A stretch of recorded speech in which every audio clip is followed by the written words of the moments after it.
Assalamualaikum warahmatullahi wabarakatuh. Kepada saudara-saudaraku semua yang sedang mudik, dimanapun antum berada, terus mudik. Harus bersama-sama, ramaikan di tempat penyekatan-penyekatan, lawan, terobos mereka, pulang, jumpai orang tua, jumpai ibumu, jumpai ayahmu, jumpai anakmu, jumpai sanak saudaramu. Minta keampunan daripada Allah SWT, minta kerelaan, minta keridhaan kedua orang tua. Jangan pernah takut dengan rezim syaitan iblis yang sudah dikuasai komunis. Mereka bekerja untuk komunis.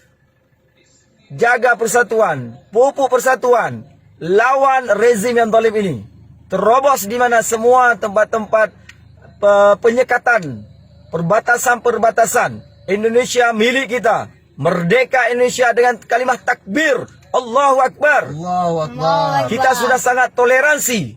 Tetapi mereka tidak toleransi dengan kita Islam. Mereka ingin membungkam Islam. Ingin membunuh orang Islam. Ingin menghilangkan agama Islam. Sebelum terlambat. Bangkit. Berjuang. Takbir. Takbir. Allahu Akbar. Assalamualaikum warahmatullahi wabarakatuh. Waalaikumsalam. Ako na. Rizal.